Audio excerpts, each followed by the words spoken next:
sovereignty and surrender. Ano po ba ibig sabihin ng sovereignty? Okay? Sabi dito sa Tagalog, kataas-taasan or dakilang kapangyarihan. Amen? So alam niyo yung kantang dakilang katapatan, dakilang, di ba? Pag sinabing dakila, amen, hindi po yan sa tao. Okay? Pag sinabi nating dakilang kapangyarihan, di ba? Hindi yan hari ng sanlibutan, hindi yan yung mayor, hindi yan yung presidente na makikita po natin dito sa mundo. When we talk about sovereignty, it speaks God. Amen? Ang Diyos lamang ang merong kapangyarihan.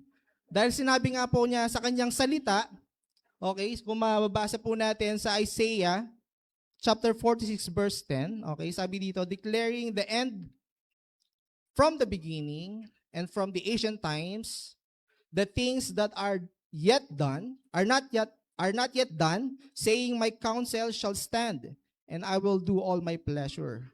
Okay, so from the beginning pa daw, ang Panginoon Diyos na, ang may alam ng lahat. Amen? So wala tayong pwedeng ipagmalaki sa Kanya. And that's why, ang kaakibat ng sovereignty is surrender. Okay? So sino umattend po dito nung Wednesday? Nung prayer meeting. Okay, nung face-to-face. So ang ganda ng flow ng message, it's all about going out of your comfort zone. Amen? Pero hindi doon natatapos yon. Okay? Hindi ibig sabihin lumabas ka na ng comfort zone mo, ay eto na. Okay? Nakalabas na ako ng comfort zone ko. So ibig sabihin, eto, gagalaw na ang Panginoon Diyos. So hindi right away. Diba? Meron kang kailangang i-surrender. That's why meron tayo, nandito po sa topic natin yung surrender. At mamaya po i-discuss ko ano ba yung ibig sabihin ng surrender. Diba? Hindi lang siya yung bastang sumuko ka lang. Amen? May malalim pong dahilan. May malalim pong ibig sabihin yung salitang surrender. Amen? So ngayon po, dadako po tayo dito sa may topic natin ng sovereignty, yung kataas-taasan o dakilang kapangyarihan ng Panginoon Diyos. Okay, so back po tayo doon sa slide natin. Next, yung sinend po kay Ma'am Mary Grace kanina, okay? Ayan. God's sovereignty, His supreme rule. Okay, so pasok po tayo sa unang pointer natin. So God's authority is absolute over all creation. Okay, so pag sinabi natin God's authority is absolute over all creation, ibig sabihin daw, ni sino mang tao, di ba? Ni sino mang creation o nilikha ng Panginoon Diyos ay walang makakatagpos sa kanyang ginawa. Amen? Di ba? Naniniwala naman po tayo na all of us, di ba, nanggaling tayo sa Panginoon Diyos. Amen? Amen? Lahat po tayo nanggaling sa Panginoon Diyos and dapat yon buo, di ba, sa kaisipan natin and pagpapatutuo natin yon na ang Panginoon Diyos ay buhay. Amen? So sa sanlibutan po kasi na to, di ba, especially yung mga kabataan, yung mga estudyante, exposed kayo ngayon. Di ba? In the environment na literal.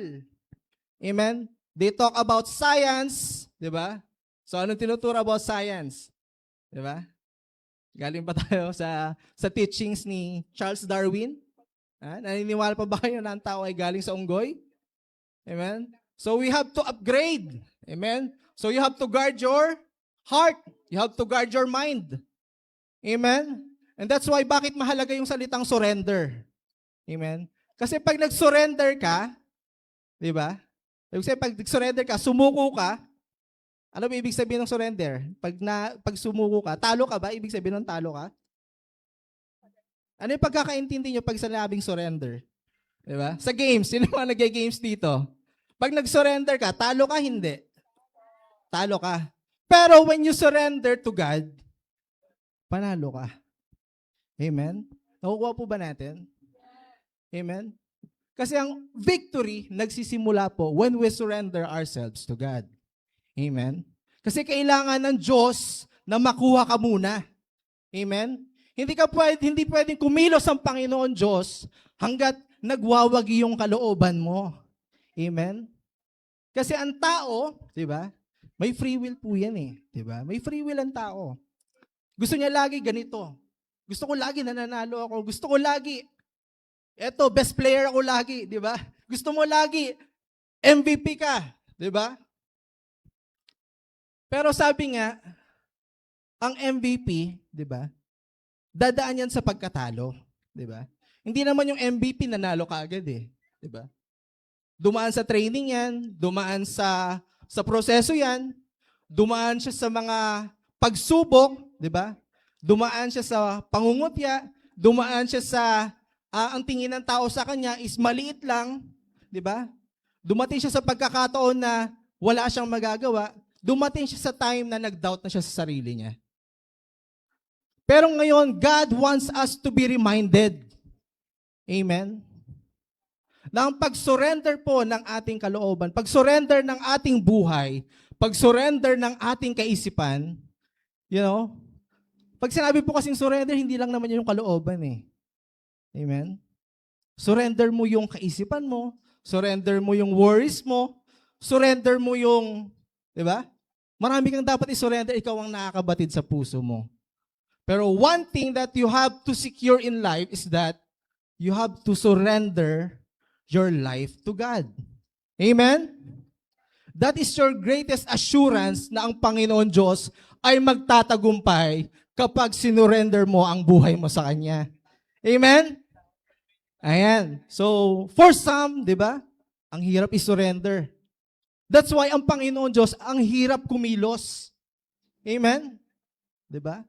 Every Sunday we attend, di ba? Prayer meeting, di ba? Alam natin ang Panginoon Diyos ay dakila. Alam natin ang Panginoon Diyos ay tapat sa ating buhay. Amen? We pray, we kneel down, we worship. Pero hanggat hindi po natin nasusurrender lahat sa Panginoon Diyos, may hirapang kumilos ang Panginoon Diyos. Amen? Kaya nga, in surrendering your will, di ba? It takes courage. Di ba? It takes courage. Di ba? Kailangan buo yung loob mo pag nag-surrender ka. Di ba? Hindi yung, di ba, pag sa mundo, di ba? Di ko na kaya. Surrender na ako. Napanghinaan ng loob. Pero tayo, na mga nakakilala sa Panginoon Diyos, mga anak ng Diyos, when we surrender, di ba? Andun yung katatagan natin. Amen? Napapansin niyo yung difference? When we surrender, mas aggressive tayo. Kasi alam natin, when we surrender, may gagawin ng Panginoon Diyos.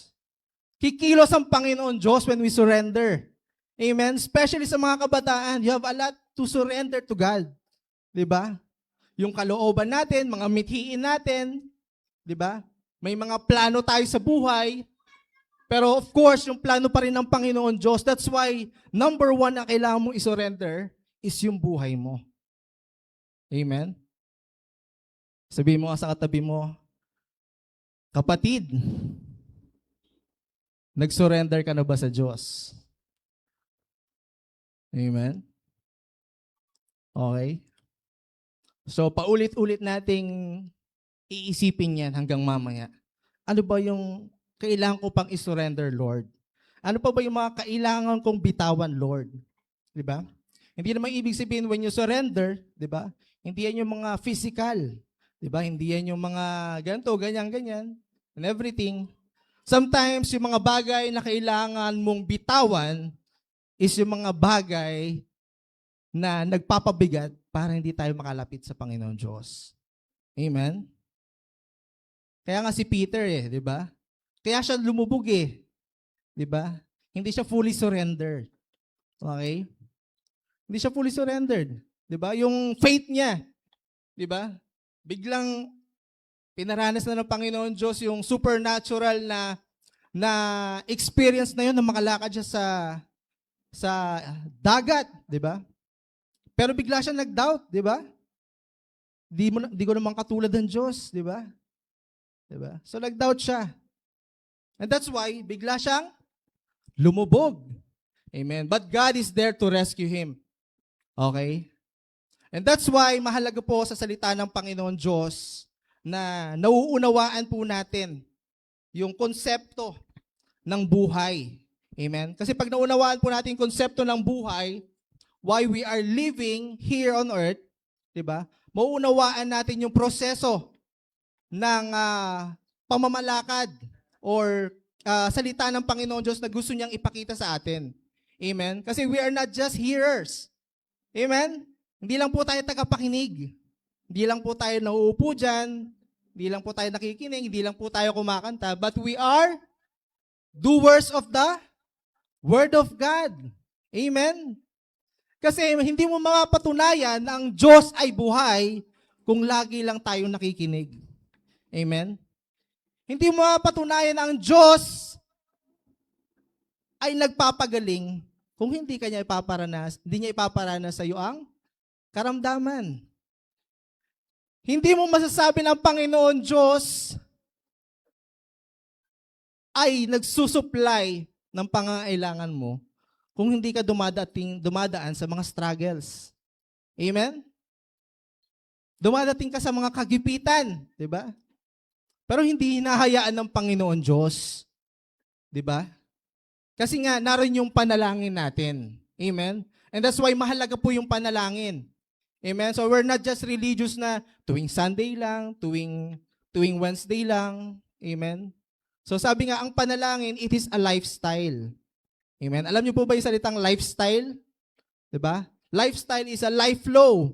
Diba? Kung araw-araw kang kumakain, araw-araw kang naliligo, ganun din dapat sa panalangin.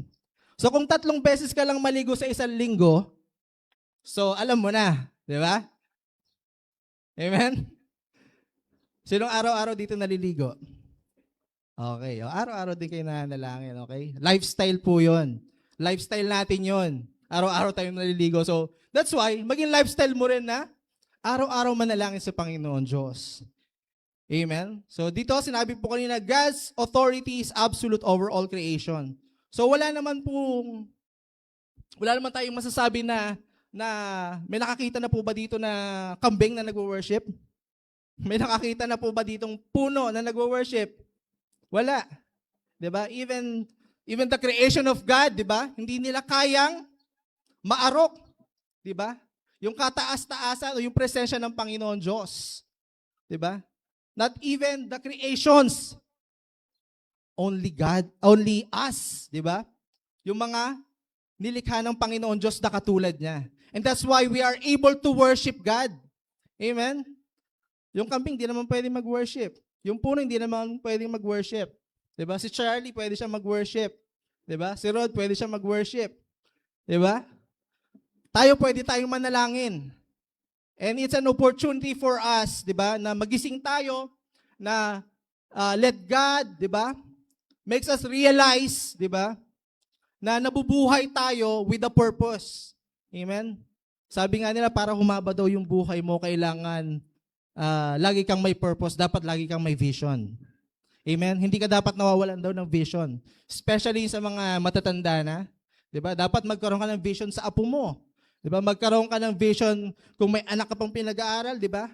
Huwag mong alisin yung vision. Huwag mong alisin yung purpose mo. Diba? Kasi pag nawalan ka na ng purpose at vision sa buhay, paano pakikilos ang Panginoon Diyos? Amen? And that's why mahalaga, especially sa mga magulang, di ba, na ginagawa po natin yung role natin. Di ba? Katulad nga po sa eskwelahan, di ba, hindi lang yung teacher yung mag-guide sa kanila as well as the parents. Ganon din po sa salita ng Panginoon Diyos. Amen? Nakikinig po tayo, pero binabantayan din po natin yung sarili natin. If we are really walking, di ba, we are walking in the Word of God. Amen po? Kaya nyo po bang bantayan yung sarili nyo? Kaya nyo po bang bantayan yung sarili nyo? Sinong marunong bumantay ng sarili dito? Okay? Ibig sabihin, you are conscious. Diba? Not literally na, ay, naglalakad ako, ayan, nabadaw yung sarili ko. No. You are conscious enough to know, diba? Kung yung lakad mo ba na yan ay sa Diyos o hindi. Diba? Kasi consciousness in the Spirit reveals your true identity. Amen? Pag conscious ka sa banal na spirito, sa sinasabi ng banal na spirito, yung gusto ipagawa sa inyo ng banal na spirito, amen? So nagmamature ka, di ba? Mas nauunawaan mo ano ba yung naisin ng Panginoon Diyos sa'yo. Amen? So proceed po tayo. Okay, sabi po dito sa next. Okay. His purpose prevails above human plans. Ayan. So yung mga nakalalaki pong verse dito is from Proverbs 19 verse 21. Ayan. So ano po ba ibig sabihin? His purpose prevails above human plans. Ayan. So yun nga po yung kanina, may mga plano. Diba? Of course, di mawala yung plano na yan. May mga pangarap tayo, yung mga plano natin, susunod na araw, susunod na linggo. Diba? May plano kang mag-Hong Kong next month. May plano kang mag-Canada. Diba? May plano kang ganito, ganyan, ganyan, ganyan. Pero of course, sa mga plano natin na yon, kailangan nakapaloob po ang Panginoon Diyos doon. Amen? Kailangan included ang Panginoon Diyos. Amen? Kailangan kabahagi ang Panginoon Diyos sa bawat hangarin natin. Amen? O sabi nga, mag-a-abroad ka. For what? Diba? For what purpose? To earn money? Diba? That's why, kaya nga, kapag sinend ka ng Panginoon Diyos sa ibang bansa, sinend ka ng Panginoon Diyos sa ibang lugar, dapat merong purpose. It's beyond the financial. Amen? Kaya nga, ang Panginoon Diyos, when He opens doors, di ba, walang pwedeng makapagsara nun. Di ba? Kaya nga, inaalaw ng Panginoon Diyos na mapangyari ang mga bagay na ito, mga bagay na naisin natin, kasi niya nakikita niya yung purpose ng puso natin. Nakikita niya hangarin ng puso natin. Amen? Kaya nga po ang Panginoon Diyos, sabi nga, hindi lalakad ang Panginoon Diyos na hindi ayon sa salita ng kanyang Ama. Hindi ayon sa naisin ng kanyang Ama. Diba? Even God Himself, diba? Kailangan niya magpaalam. Diba? Kailangan niya magpaalam. Diba? Nung bata siya, diba? Kailangan pa rin niya mag-surrender kay Mary and Joseph. Diba? Hindi porket, of course, ako yung Diyos, diba? Ako yung anak ng kataas-taasan, diba? So, walang violation, diba? Walang violation. Diba? Not unless it is God the Father who allows it. Diba? Nung 13 years old siya, diba? Nung nakita siya nila Mary and Joseph, na nangangaral ng salita, di ba? Ano sinabi ni Jesus doon? Don't you know that I am doing the Father's, yung kalooban ng Panginoon Diyos. Ibig sabihin, ginagawa niya. Pero tayo, na kanyang mga pinili, kanyang mga anak, of course, dumadaan po tayo sa proseso na dapat ay marunong tayong magpakumbaba. Marunong po tayong magpasakop. Diba? Kasi nga, when we surrender everything sa Panginoon Diyos, hindi ibig sabihin na i-surrender mo na, hindi ka na magpapaalam. Amen? Magkaiba po yung nag-surrender ka, tapos hindi ka na nagpapaalam. Okay na, alam na ni Lord yan, sinurrender ko na nga yung buhay ko sa Kanya eh. Kahit di na ako magpaalam kay Lord, alam niya na yan, nag-surrender naman na ako ng buhay ko sa Lord eh. Diba? Alam niyo po yung kanta na, Lord, I offer my life to you. Diba? May kakantahin po natin yun, no? So, ang daming revelation na naisin ng Panginoon Diyos na maranasan din po natin. And that's why, yung step na pag-surrender po natin sa Kanya ay napakahalaga. Amen? Kagaya nga po na sinabi ko kanina, yung pag-surrender daw natin ay hindi nagpapakita ng kahinaan natin. Amen? Kasi for some, when you surrender, di ba? Ay, kwanto.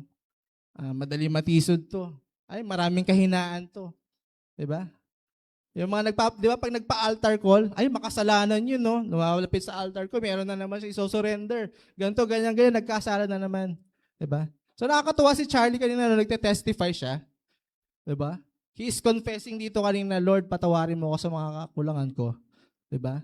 Sa kasalanan ko. No, napaka-bold magsalita ni Charlie na sasabihin mo sa harap ng tao yun na may pagkukulang ka, di ba? Ite-testify mo yon.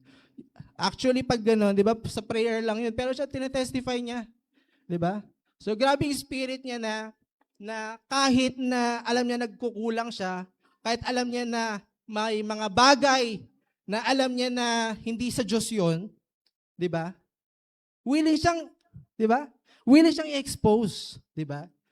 You know, minsan yung tao, ang kahinaan natin is yung takot tayong expose yung mga bagay na hindi sa Diyos.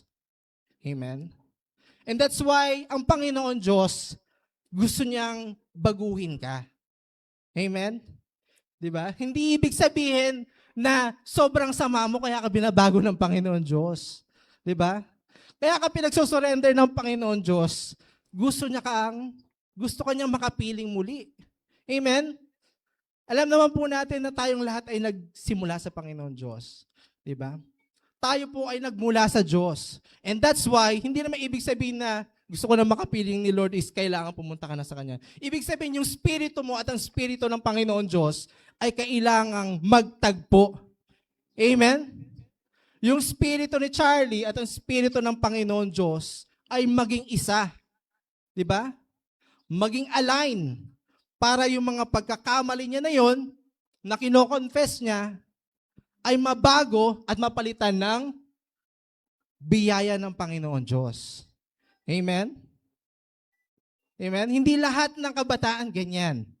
That's why, kaya nga, when you testify, di ba, you are able to encounter God. Amen? Pag nagte-testify ka, ibig sabihin na encounter mo ang Panginoon Diyos. Hindi lang nagparanas ang Panginoon Diyos. You know, sometimes, encounter ay mas mataas na definition ng testimony. Amen? Ito, gusto ko pong i-testify ito, pero it's an encounter also from the Lord. Nung ako ay nagtatrabaho po sa Cavite, way back 2016, I believe na testify ko na to dati eh. So I was driving, siguro yung mga takbo ng sasakyan, multicab, 50 or 60 kilometers per hour. Bigla pong natagasan ng brake fluid yung kaliwang gulong. So pag pinreno mo po yun, hindi kakagat. Hindi kakagat yung preno. So kahit ganun-ganun mo, kasi hindi mo naman alam sa sarili mo na mawawalan ng preno, hindi mo naman alam na matatagasan ng brake fluid yung sasakyan mo, so ano mangyayari sa'yo? Di ba? Hindi mo alam gagawin mo. Matotrouble ka. Hindi mo alam paano gagawin mo. Kailangan ba ganito, ganyan-ganyan. Hindi mo naman alam eh. Kasi pag hindi ka handa sa mga bagay na biglaan, di ba? Ano nangyayari? Na-aksidente. Pero the good thing, maalala ko, tumatawag lagi sa amin, hindi naman lagi, merong time na tumatawag sa amin si Mami Lolet noon. So bigasan po yun sa Cavite before, 2016. So tatawag yun si Mami. O Joel nandyan ka for a purpose, pero yung panalangin mo, yung devotion mo, kailangan hindi mawala yon. Diba? So, training ground mo yan. Diba?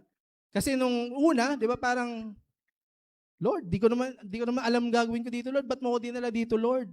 Diba nga? So sabi nga, pag dinala ka ng Panginoon Diyos sa isang lugar, merong purpose yon. Amen? So hindi ako nag-doubt sa sinabi ni Mami. Diba? Kahit na ang taas ng tuition fee ko doon. Diba? Nagkaroon ako ng tuition fee doon. Amen? Pero may mga learnings, merong tinuro ang Panginoon Diyos.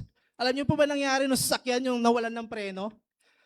Meron akong nasa harap ko is Hyundai na Elantra na bagong-bago pa. Diba? Ang tuloy ng andar ko, so halos patutok na siya.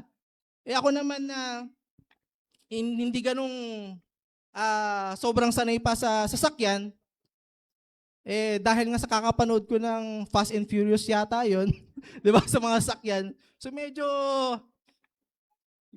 nagamit ko, 'di ba? Bigla ko siyang in-engine brake, pinremera ko. 'Di ba? Hindi ko pinatay yung makina tapos saka ako hinatak yung handbrake. So sabi ko, ay, grabe Lord. 'Di ba? Kung sa iba lang 'yan, maiisip mo pa ba na ma-handbrake mo 'yon, 'di ba? Eh yung pag-apak mo pa lang na gano'n, wala ng preno, 'di ba? Sa mga palabas, 'di ba? Sa mga teleserye, alam mo na mangyayari doon eh. It's either babangga sa puno or either malalaglag sa may bangin. Pero hindi. Grabe yung biyaya ng Panginoon Diyos. Amen? Kaya nga, if you know your purpose in life, di ba? If you know your purpose in life, andun po yung pag-iingat ng Panginoon Diyos. Amen? Kaya nga hindi ka pwedeng lumakad na wala yung presensya ng Panginoon Diyos. Hindi ka pwedeng lumakad na wala yung salita ng Panginoon Diyos. Kaya nga po napakahalaga na meron tayong mga spiritual na magulang. 'Di ba? Guidance mo sila. Kaya hanggang ngayon di ko makalimutan 'yon. Kasi si Mami, 'di ba, lagi niyang nire-remind sa amin 'yon. 'Di ba? Na huwag mawawala yung prayer, huwag mawawala yung devotion mo sa Lord kahit mag-isa mo lang. Kahit nasa CR ka, kahit nagdadrive ka, kahit nagtatrabaho ka. Amen? Because ang presensya ng Panginoon Diyos ay hindi po namimili ng lugar. Ang pag-worship hindi po namimili ng lugar. Ang pananalangin hindi po namimili ng lugar. Amen? And that's why pressures in life are meant to activate God's life. Amen? Minsan kasi hindi ma-activate yung buhay ng Panginoon Diyos kasi kalmado lang. 'Di ba? Mga kabataan, mga Gen Z, chill lang, 'di ba? Chill lang ang buhay. Ang buhay ay balanse, 'di ba? O dumating na yung pagsubok. Ayan na, nag-struggle na.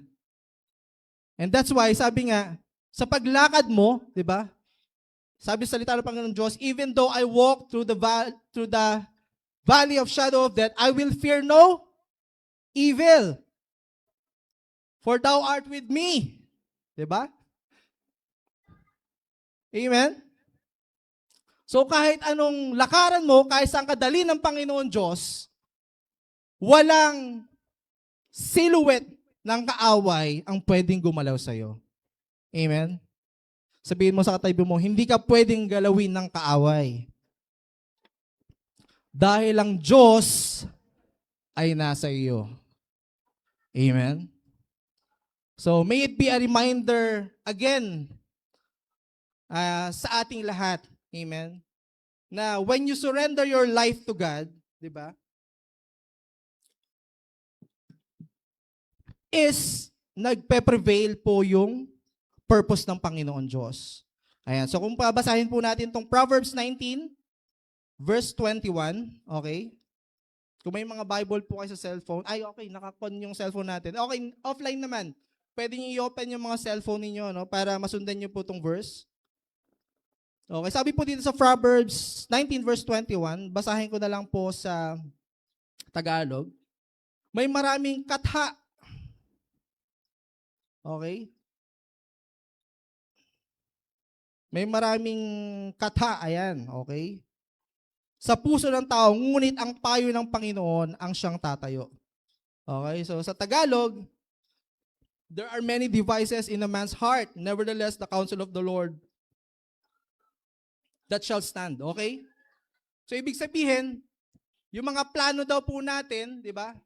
Minsan kasi yung mga plano na nasa isipan natin ay minsan kala natin tama. Di ba?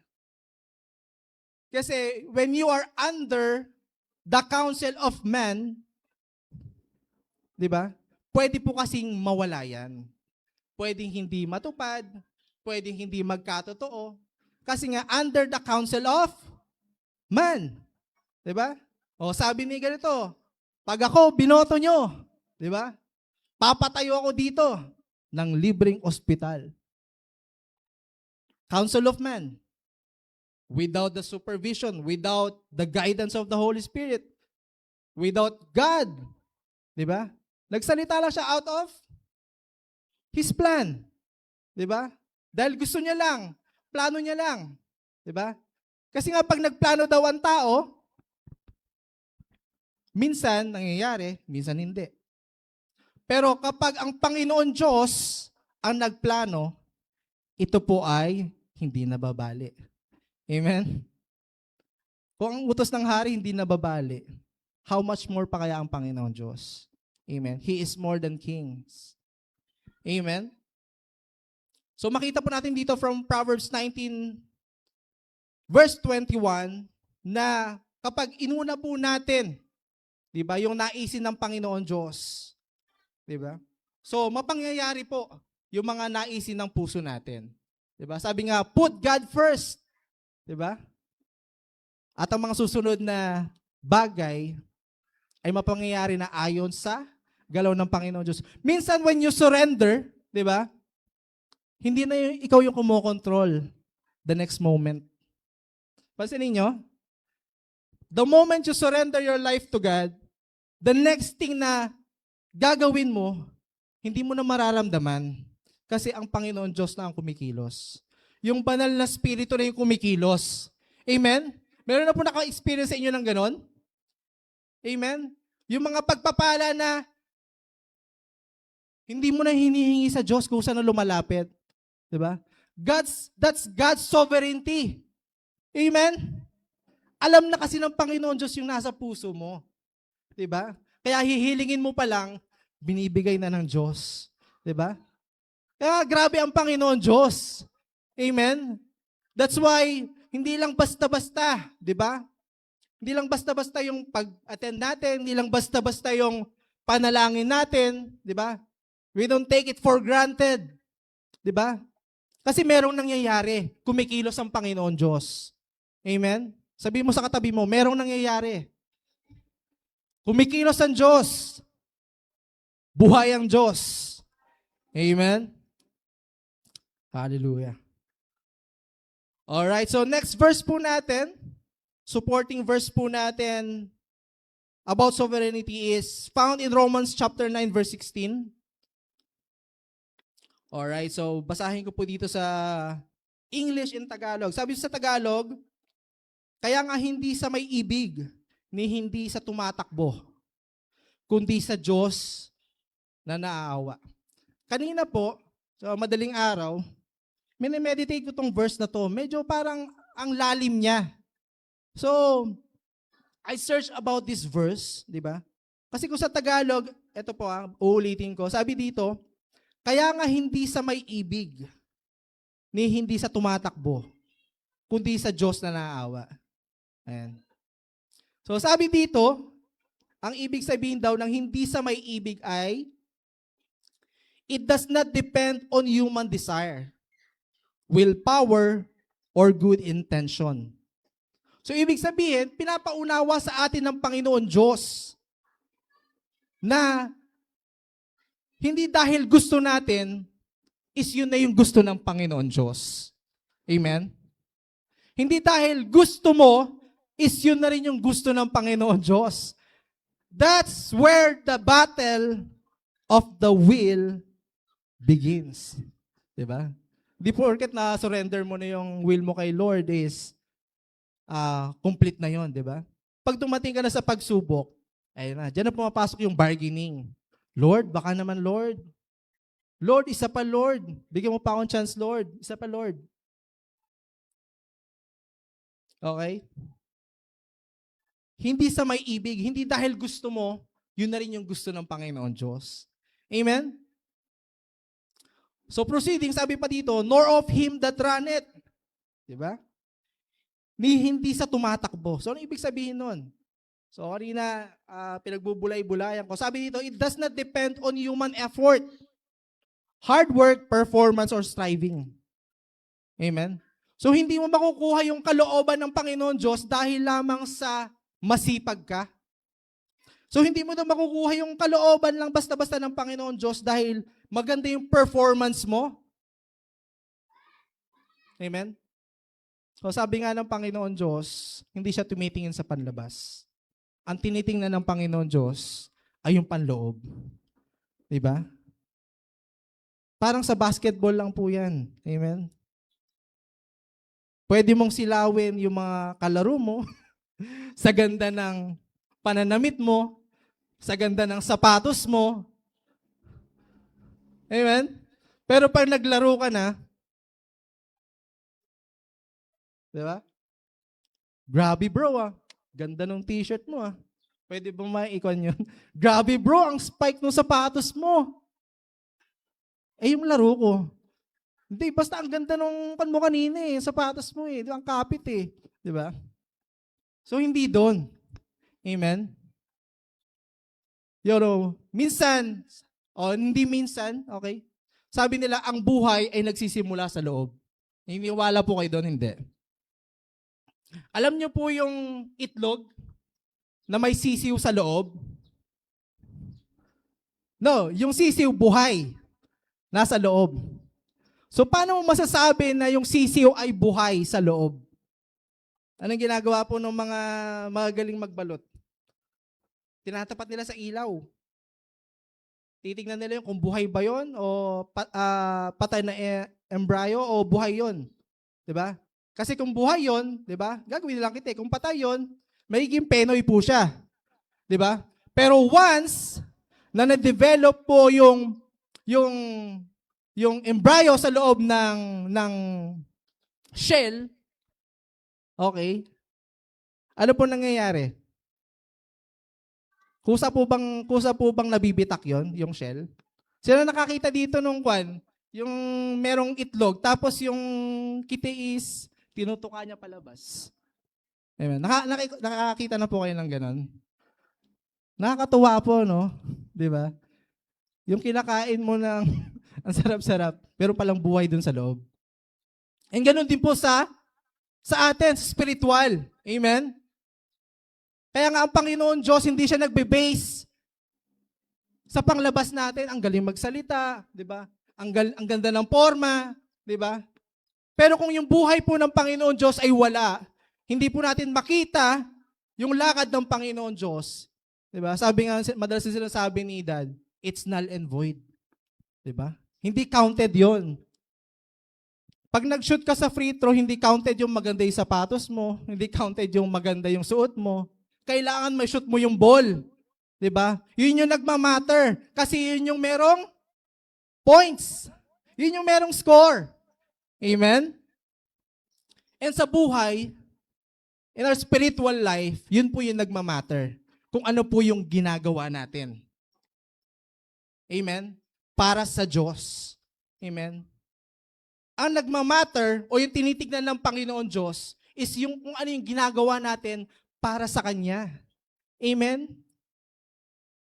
Yung para sa tao, of course, susunod na lang yun. Kaya nga, put God first. Unahin mo ang Panginoon Diyos bago ang mga tao. Kasi pag inuna mo daw ang Diyos, di ba, madali na lang para sa tao. Di ba? Kasi you take full control na ang Panginoon Diyos ang kikilos sa iyo.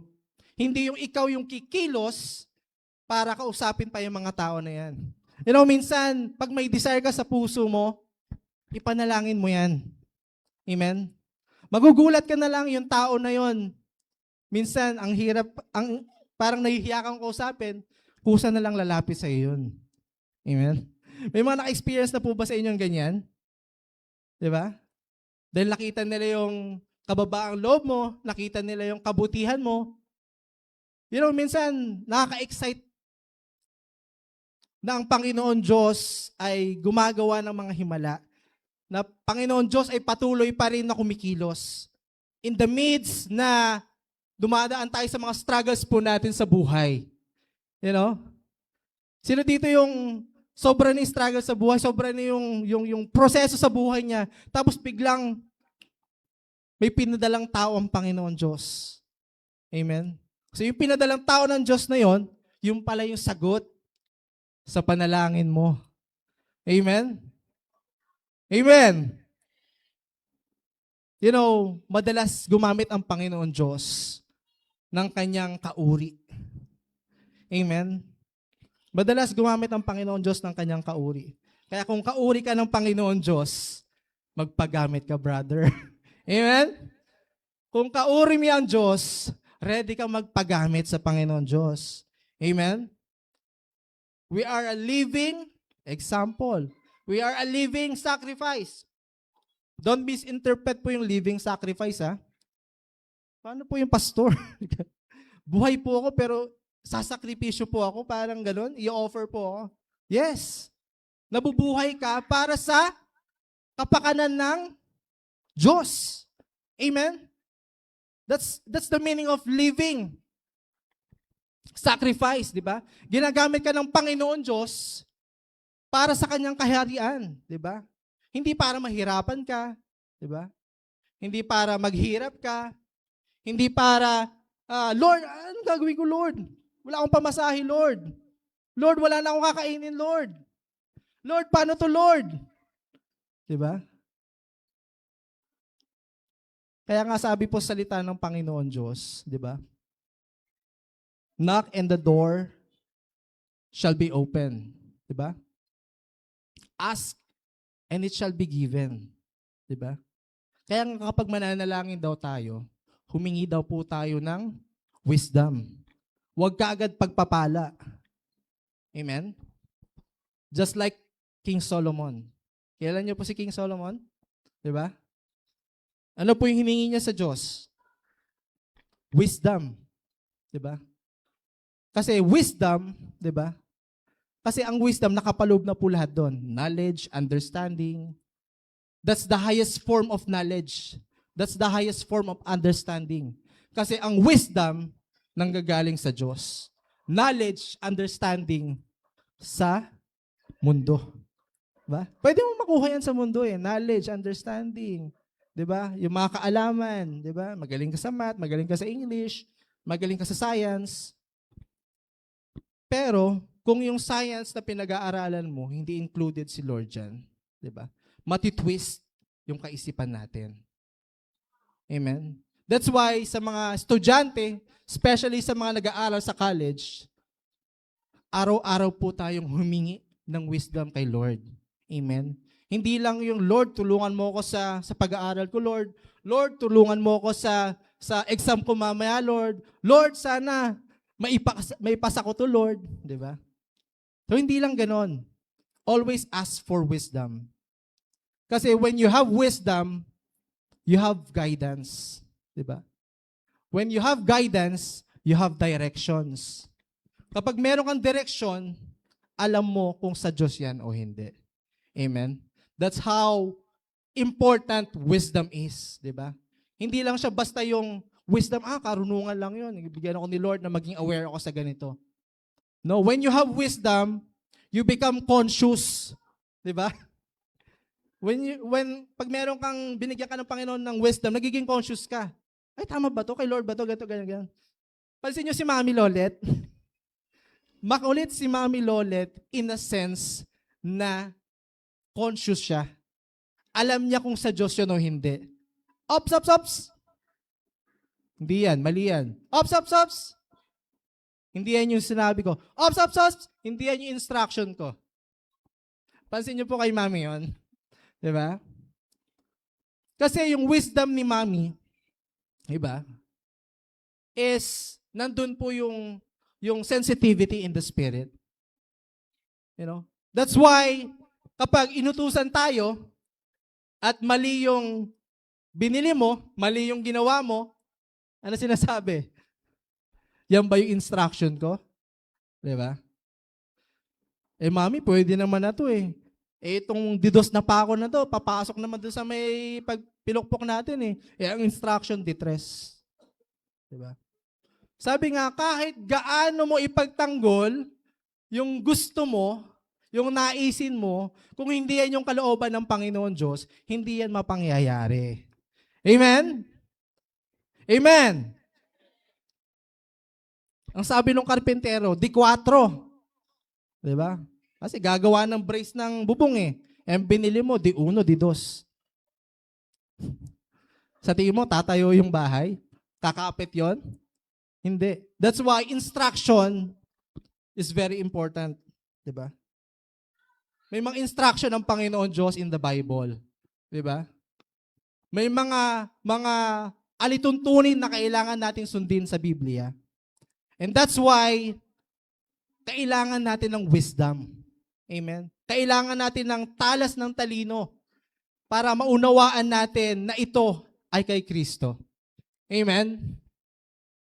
Kala natin kasi pag sumunod tayo, okay na yun eh. Diba? Alam niyo po yung kwento nung bata na pinabili ng toyo at suka? Pinabili siya ng toyo at suka. Pagbalik niya, Nay, eto na po yung pinabili nyo. Binigay nung anak sa nanay niya. Nanay, eto na yung toyo sa kasuka. Ang instruction ng nanay, silver swan. Ang binili mo, dato puti. Di ba? Kung titignan mo, yung instruction, parehas naman na toyo.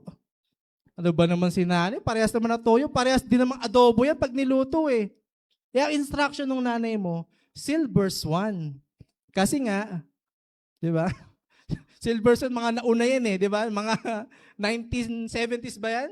60s? Number 1 soy sauce daw yan eh, in the Philippines eh, si Silver Swan. Eh kaya nga yun yung laging pinapabili ni mami mo, ni nanay mo. Bumili ka na ng kahit anong brand ng toyo. Pero ang pinaka gusto ko pa rin, si Silver Swan. Di ba? Solid Silver Swan. Di ba? So nakipag-argue ka, nanay, ganito, ganyan. Di ba? Simple instruction. Di ba? Kung titignan natin, pero ang binabago ng Panginoon Diyos doon is yung kaisipan natin na invalid. Diba? Invalid. Pag meron ka, yung ban mo, yung lisensya mo, mag-expired na siya ngayon. Diba? Expired na siya ngayon. Eh, hindi mo na naasikaso. Nahuli ka kinabukasan. Ano sasabihin mo doon sa LTO? Sir, baka pwede pa yan. Kahapon lang yan, sir eh. Pwede ba i-reason out yan? Sir, kahapon lang naman yan, sir. Baka pwede naman pag-usapan, sir. Pwede ba i-reason out yun? Ha? Kahapon lang naman, sir. Ikakon ko na yun. I-renew ko na rin yan, sir. Pero ang hirap makipag-bargain. Di ba? Siguro not unless kung yung mababargainan mo LTO is born again. Makukuha mo siguro sa santong dasalan yun na, sige na brother, di ba? Kahabagan mo naman ako brother. Diba? Gagawin ko na yung tama sa susunod. Amen? Sabi nga, kung hindi mo kayang sumunod, diba, sa batas ng lupa, how much more sa batas pa ng Diyos. Amen? Kung dito pa lang sa batas ng sanlibutan, nahihirapan na tayong sumunod. Diba? How much more yung batas sa batas ng Diyos. Amen?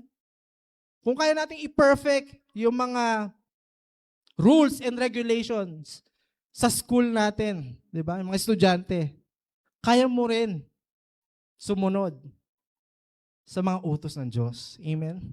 Kung nagagawa mo nga sa school eh, how much pa sa panawagan mo sa Diyos. Amen? Okay? So always surrender, di ba? Always put in your mind the word surrender. Amen? At mauunawaan mo ano ba ibig sabihin ng surrender na yon. Amen. So let's proceed.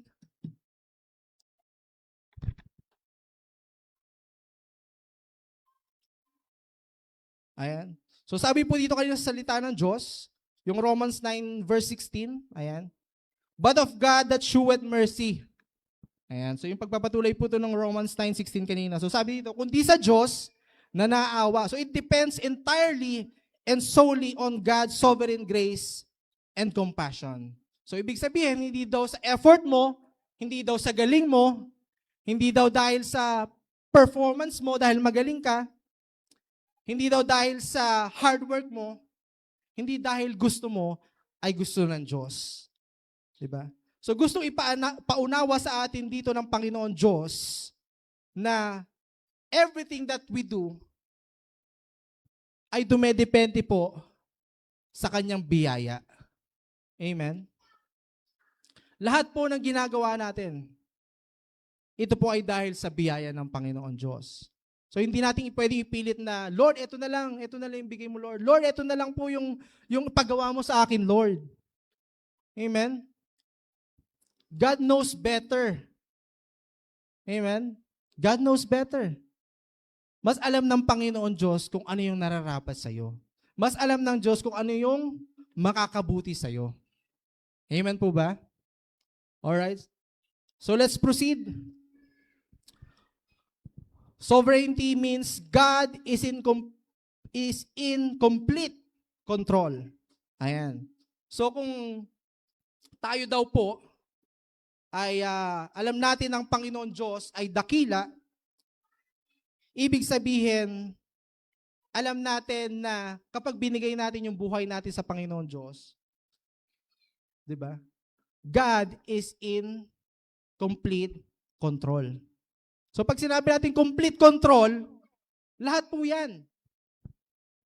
Sa trabaho mo, sa pamilya mo, 'di ba? Sa devotion mo, panalangin mo, sa mga naisin mo, sa mga plano mo, God is in control. Amen? Kasi pag sinabi natin sovereignty, lahat po yan. Lahat ng naisip mong maisip, lahat ng hindi mo pa naiisip, di ba? Alam na ng Panginoon Diyos yun. Amen? That's why, napakahalaga po na alam natin sa sarili natin na God controls everything. Amen? Kasi kung nagda-doubt po tayo, talaga bang ito yung naisin ni Lord? Amen? Talaga bang ito yung naisin ni Lord? Parang 2 years na, 3 years na, 5 years na. Ito ba talaga yung naisin ni Lord? Kaya ka nag-surrender sa Panginoon Diyos, unang-una, para matanggal yung doubt mo. Amen? Kaya ka nag-surrender sa Diyos kasi you let God take control of your life. Amen? So, unang-unang babaguhin ng Panginoon Diyos doon is yung pangangamba mo. Amen? Yung doubtfulness mo. Diba? Kasi sometimes when you doubt na di naman yata, Lord eh. Parang wala naman nangyayari, Lord eh. Diba? Sometimes may mga ganun tayong kaisipan. And that's why, sabi nga kung araw-araw, kaya mo mag-surrender sa Panginoon Diyos para yung kaisipan mo ay ma-renew. Diba? Para araw-araw ma-refresh. Pwede natin gawin yon. Amen? Sabi nga sa kanta, die and activate and manifest with all your strength. Amen? Sabi nga, you have to die daily. Diba? Meron akong narinig na kabataan dati, sabi niya, you have to die daily. Diba? Para ang Diyos ang siyang lumakad upang ang Diyos ang mabuhay. Amen? And mabigat po yun. So, kailangan mong panindigan yun. You have to die daily. Kailangan mamatay yung sarili mo sa mga naisin na gusto mo upang ang Diyos ang lumakad para sa'yo. Diba? Hindi ikaw yung lalakad para sa Diyos. Ang Diyos ang lalakad para sa'yo. Amen? Naunawaan niyo po? Laging nauuna ang Panginoon Diyos. Diba? Katiwala lang po tayo ng Panginoon Diyos. We are just temple, we are just tabernacle, we are just oracle of God. Diba? Kaya nga, God is the beginning and the end. He is the Alpha and Omega. Amen? Iisipin mo pa lang, alam na ng Panginoon Diyos. Alam na ng Panginoon Diyos yung kahantungan mo. Alam na ng Panginoon Diyos yung pinaka-final mo. Alam na ng Diyos na malalaglag ka. Kaya nga, tinuturoan ka ng Panginoon Diyos, pinoproseso ka ng Panginoon Diyos, binibigyan ka ng salita ng Panginoon Diyos, binibigyan ka ng warning ng Panginoon Diyos. Kaya huwag tayong maging stubborn kapag ang Panginoon Diyos ay nangungusap sa atin. Amen? Amen. Huwag natin i-neglect yung salita ng Panginoon Diyos. Amen? Kapag ang Panginoon Diyos ay nangungusap na sa'yo, di ba? So magpausap ka sa Panginoon Diyos. Kausapin mo ang Panginoon Diyos. Para ang lalakaran mo ay maging maayos. Amen? Amen. Alright. So dako po tayo sa verse, Job chapter 42 verse 2. Ayan. Okay, so kung babasahin po natin yung Job chapter 42 verse 2, sabi po dito, nalalaman ko na magagawa mo ang lahat ng mga bagay at wala kang akala na mapipigil. Amen? I know that thou canst do everything and that no thought can be withholden from thee. Sino po yung nakakilala kay Job? Kilala niyo po si Job sa Bible? Job is a wealthy man. May kaya po si Job. May livestock siya. Maayos yung pamilya niya. Pero isang araw, di ba, tinest siya ng Panginoon Diyos. Kasi meron siyang pananampalataya. Di ba? May faith siya sa Panginoon Diyos. Pero isang araw, tinest siya ng Panginoon Diyos. Kaya ka lang ba sumasamba sa akin dahil sa pagpapala? Kaya ka lang ba sumasamba sa akin dahil Gusto mong yumaman? Kaya ka lang ba sumasamba dahil gusto mong maging maayos ang buhay? Minsan ganyan yung tanong sa atin ni Lord. Kagaya nung kay Job. Alam niyo po yung nangyari kay Job? Nagkasakit si Job, nawala yung pamilya niya, nawala yung ari-arian niya. Grabe po yung Old Testament, no? Grabe yung Old Testament. Pinahintulutan ng Panginoon Diyos na ma-reveal yung nasa puso ni Job. At yun nga po lumabas. Amen. Pero bukod po doon sa nangyari na yung kay Job, si Job hindi nagtanim ng galit. Yun po yung kagandahan kay Job. Even nawala yung pamilya niya, nawala yung ari-arian niya, nawala po lahat sa kanya, nagkasakit siya. Ginamit na example ng Panginoon Diyos si Job para ipakita po sa sangkatauhan na kaya po tayo lumalapit sa Panginoon Diyos, kaya po tayo nag-worship, kaya tayo nananalangin, it's not about the blessing. It's not about the blessing. Diba? Hindi lang dahil sa pagpapala. Diba? So, karnal na kaisipan, sabi nga ni Mami dati, karnal na kaisipan yun kapag nananalangin ka ng dahil lang sa pagpapala. Karnal na kaisipan yun kapag nananalangin ka na gusto mo lang yumaman. Karnal na kaisipan yun kapag lumalapit ka sa Panginoon Diyos kapag meron ka lang kailangan. Amen? Lalapit lang tayo pag may kailangan tayo kay Lord. Diba? Para kang may ATM, kailangan mo, lapit ka, punta ka sa ATM. Kailangan mong pera, ubos na yung pera mo eh. Paano kung walang kuryente? Walang generator? Andun lahat ng pera mo sa card. Anong silbi ng card? Wala. Nawawala po yung value ng isang bagay pag wala po yung totoong buhay. Amen? Yung susi mo, di ba? Meron kang susi, marami kang susi. Susi ng motor, susi ng sasakyan. Pare-parehas na walang gasolina, walang buhay.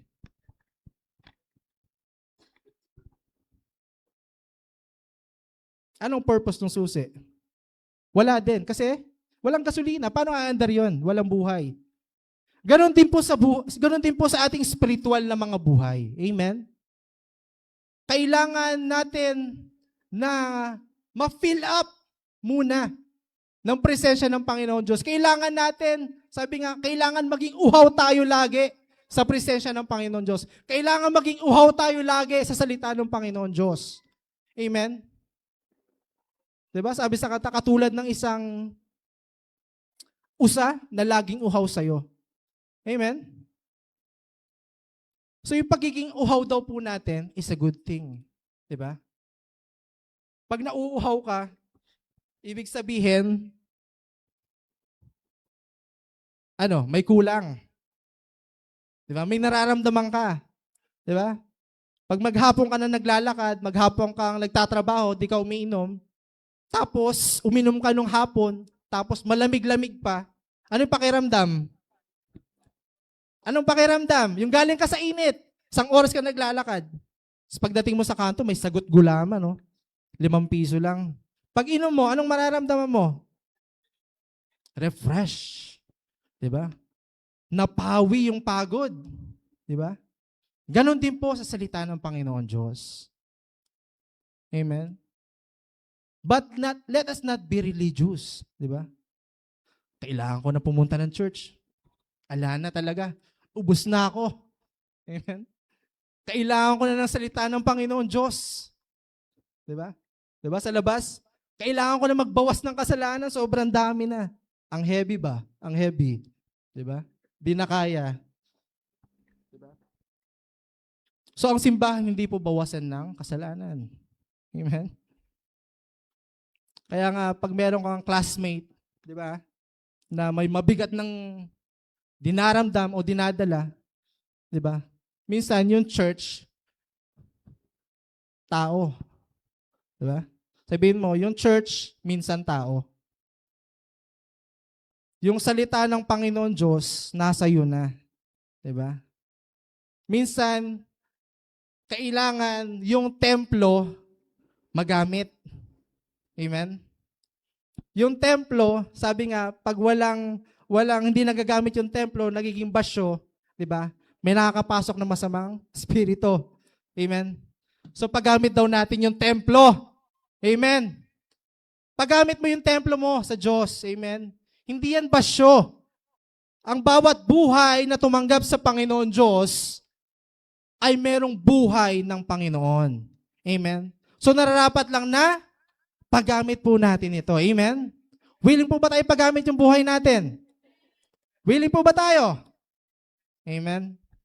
So ayan, especially sa mga kabataan or even sa mga nanay, magulang, di ba? Kung ikaw ay nasa trabaho, di ba? So maging willing vessel po tayo. Amen? Ayan, so next slide po, sunod tayo sa may about sa topic natin na about kay Job, di ba? Na kahit gano'n yung naging pinatunguhan ng buhay niya, so pinakita niya na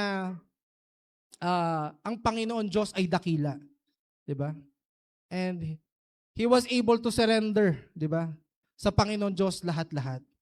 At natutunan niya magpakumbaba, di ba? Natutunan niyang i-surrender yung mga bagay na akala niya madadala niya, di ba? Sa kabilang buhay. Kaya nga sabi nga, yung yaman na meron ka ngayon, di ba? Hindi mo yan madadala sa kabilang buhay. Kaya gamitin mo yung yaman mo upang maging kabahagi o may pabahagi upang ang buhay mo ay maging pagpapala, di ba? Kasi ang totoong pagpapala is hindi po yung financial, hindi yung material, di ba? The true riches na pwede nating ibahagi sa ating buhay is ma-share natin din yung buhay ng Panginoon Diyos. Amen po? Okay.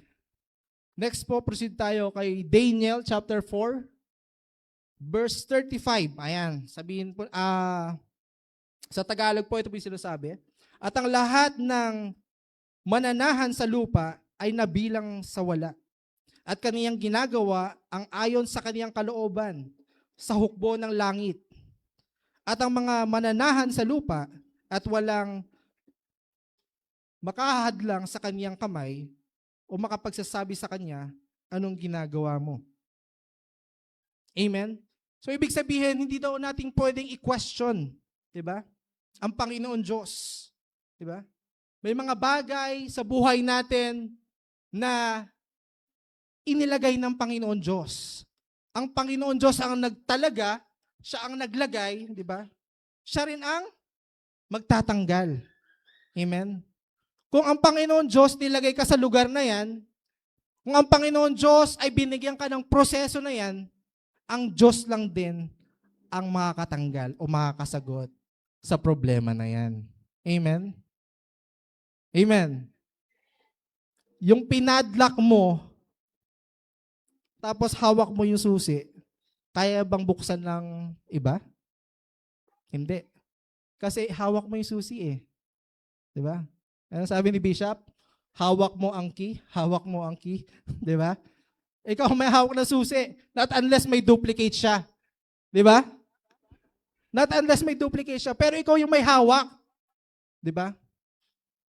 So kung ikaw yung may hawak at yung buhay mo nakasurrender sa Panginoon Diyos, ang Diyos din ang may hawak ng susi. Ng kaligtasan ng pamilya mo. Ang Diyos lang din ang may hawak ng susi ng kapayapaan mo. Ang Diyos lang din ang may hawak ng susi ng kasaganahan mo. Ang Diyos lang din ang may hawak ng susi para sa kaligtasan ng buong pamilya mo. Amen? Ano ang pangalan ni si Carl? Ayan. So kanina nung nandun ako nagsasapatos ako, lumapit si Carl eh. Si Carl, nung unang kita ko sa kanya, parang tagal na yun eh, ano? Madalas niya ako ina-approach. Diba? Pastor, ganito, ganyan. Good morning po. Lagi akong kinakamayan yan. So for the past, ang tagal, ilang buwan, di ba, nawala si Carl? Tapos kanina, nandun ako nakaupo. Lumapit na naman siya. In-approach na naman niya ako. So nakikita ko yung spirito niya. There is something. Di ba? na naghahanap. Kasi nga nabanggit kanina, parang, di ba yung mga magulang niya, something like that. So, kailangan ng proper covering. Kailangan merong magtatay. Kailangan merong magnanay. Kasi yung destiny niya ay patungo dun sa naisin ng Panginoon Diyos. Ayaw natin yung destiny ng mga kapatid natin na naghahanap sa Diyos ay mapunta lang sa iba. Amen? So nakakatuwa po na meron tayong mga ganyang kabataan na talagang merong pagkauhaw na makilala ang Panginoon Diyos. Diba? Sabi niya sa akin kanina, tagal mong di nakatenda. Sabi kong gano'n. So sabi niya, busy po kasi working student po, tatrabaho siya, at the same time nag-aaral po siya. You know, kung titingnan mo, ang hirap ng situation niya, no? Pero he makes way. Diba? Kung katulad nga ni Carl na nag-aaral, nagtatrabaho, nagkakaroon siya ng way makilala ang Panginoon Diyos, how much more ikaw? Diba? How much more tayo? Diba? How much more? Diba? Siya na nagpupursige hindi lamang sa pag-aaral, kundi nagpupursige siya na makilala rin ang Diyos sa buhay niya. Minsan yung mga pinagpupursigihan natin, hindi lang para sa buhay. Minsan pagpursigihan po natin yung totoong buhay. Amen? Kasi yung totoong buhay ay buhay. Amen? Alam niyo, yung pagkakaiba po ng buhay sa buhay. Amen? Buhay is life. Buhay is alive. Kaya nga kung ang sinasampo mo ay buhay, alive, mababago yung buhay mo. Amen? Kailangan buhay yung pinagsisilbihan mo para mabago yung buhay mo. Diba? Hindi ka na pwede magsilbi sa patay. Diba? Paano niya babaguhin yung buhay mo? Kailangan buhay. Diba? Kaya nga, Jesus is alive. Alive forevermore. Amen? Hallelujah. So next, let's proceed po sa sunod na verse. Okay. Psalms 115 verse 3. So sabi po dito, but our God is in the heavens, He hath done whatsoever He hath pleased. Ngunit ang aming Diyos ay nasa mga langit, kaniyang ginagawa ang kanyang ibigin. So ibig sabihin ng Panginoon Diyos, di ba? Lahat ng naisin ng Panginoon Diyos na mapangyari, ay mapangyayari. Amen? Walang pwedeng kumontra. Di ba? Kaya nga pag when you surrender your life, di ba? You take God na mag-control sa buhay mo, hahayaan mo ang Panginoon Diyos na kumilos. Di ba? Kaya nga whatever God wants to do sa buhay mo, hayaan mo lang. Di ba? Let God, di ba? Let go and let God. Ano ibig sabihin ng let go and let God? Hayaan mo yung kalooban mo na ang Panginoon Diyos ang mag-control. Amen? Kasi ang Panginoon Diyos, hindi naman niya kokontrol yan, hindi ka naman niya dadalhin sa kapahamakan. Amen? Amen? Alright.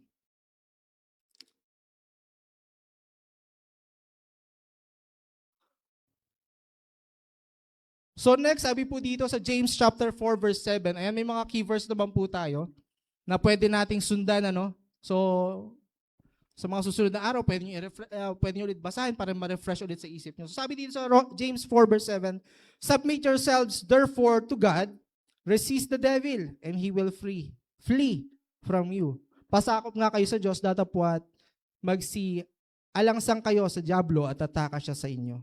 So, ibig sabihin yung submission daw po natin napakahalaga. Kaya nga, yung pag-submit mo sa Panginoon Diyos, di ba? Sa araw-araw, when you pray, di ba? Nanalangin, Lord, take full control. Amen? Lord, take full control ng buhay ko, Panginoon Diyos. Lord, ikaw ang manguna sa buhay ko, Lord. Di ba? Kesa naman, iba ang manguna sa buhay mo. Amen? Mas maganda na unahan mo pagkagising mo, Lord, I surrender my life to you again, Lord. Kayo po ang mag-control sa buhay ko. Ano man po ang decision ko, ano man po ang gagawin ko ngayon, Lord, kayo po ang manguna. Amen? Maging prayer po natin yon sa araw-araw. Amen?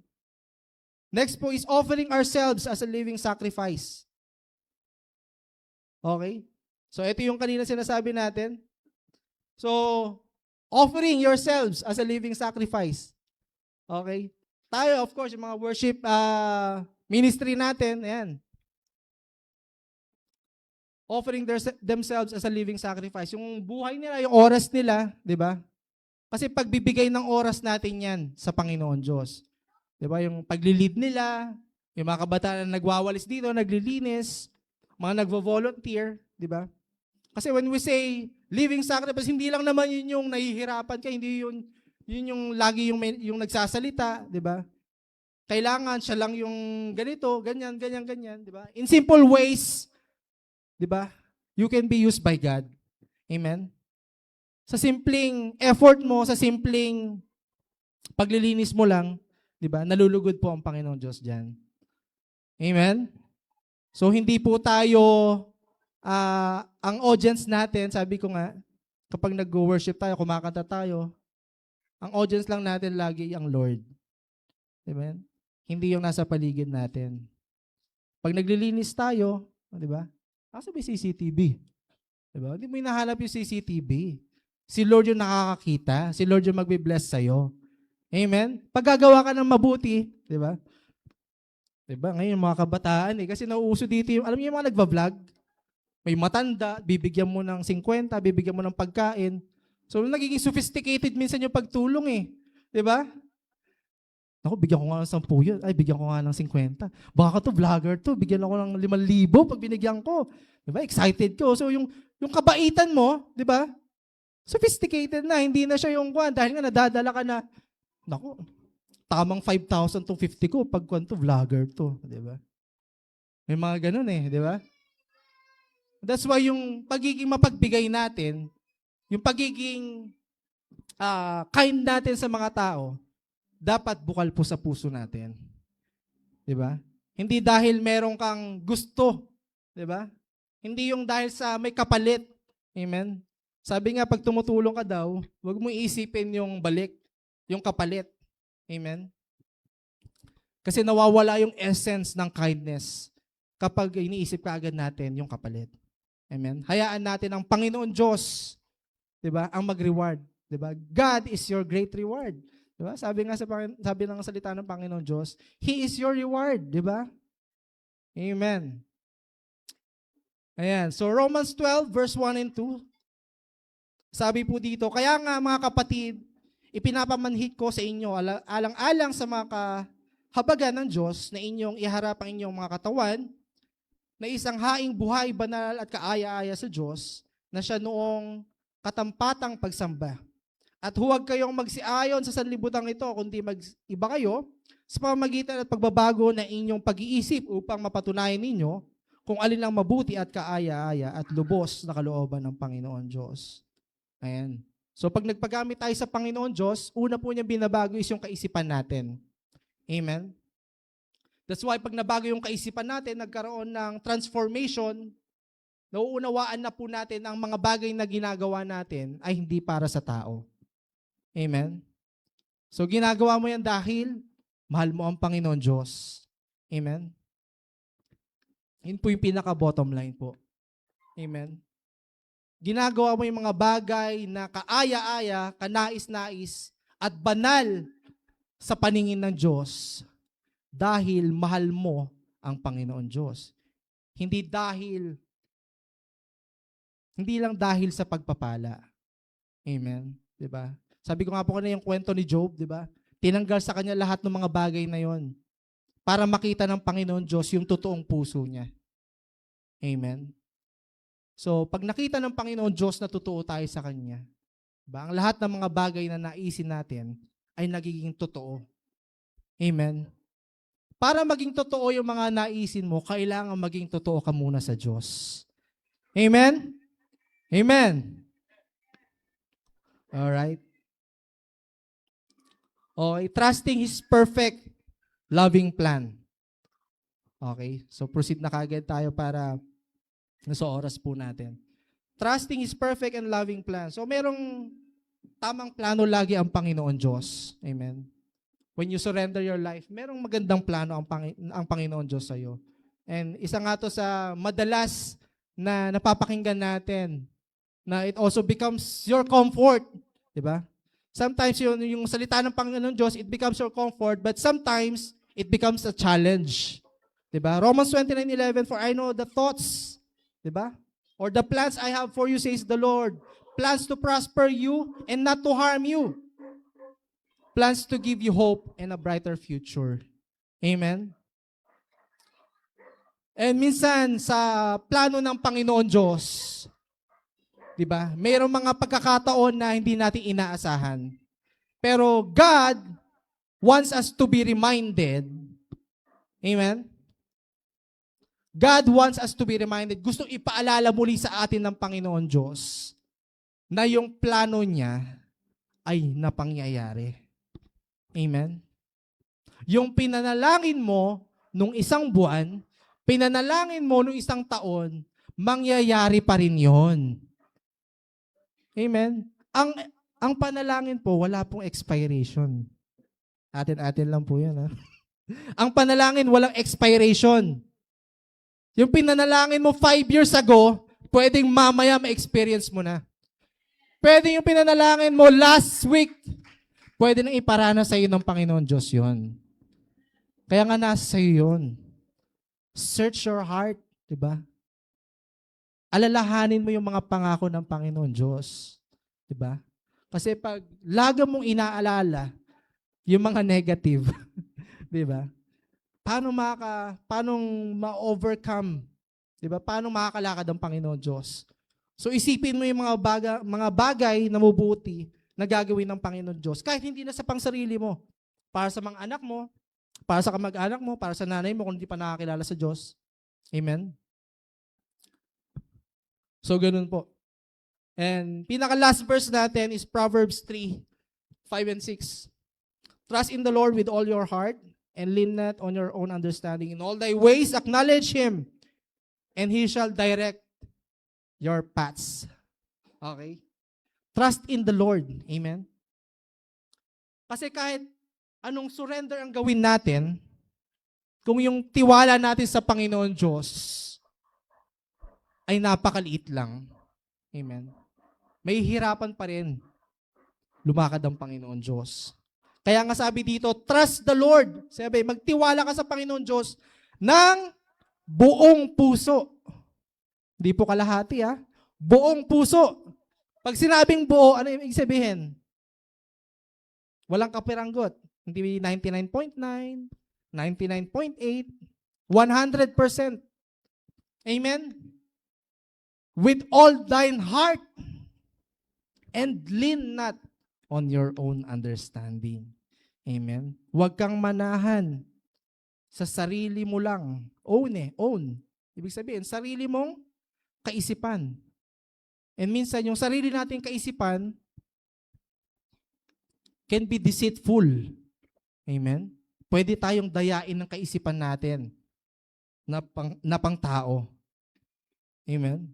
That's why pumapasok yung Romans 12 verse 2. And be ye transformed. Diba? Kaya kailangan matransform muna yung kaisipan natin upang tayo na nagtitiwala sa Panginoon Diyos ay huwag nang magtiwala sa sarili lang nating kaisipan. Amen? Yun yung pinaka-point ni Romans 12:2 para mapangyari si Proverbs 3:5 and 6. Amen? So even sa verses, meron palang kasagutan. Amen? So you will not lean on your own understanding anymore. Kasi nga, sinabi na ni Romans 12 verse 2, and be ye transformed by the renewing of your mind, that you should know what is that good and acceptable and perfect will of God. Amen? So pag hindi daw pala tayo naglilin sa sarili nating kaisipan, nauunawaan daw pala natin ano yung tama, mabuti, at kaaya-aya na kalooban ng Panginoon Diyos sa ating buhay.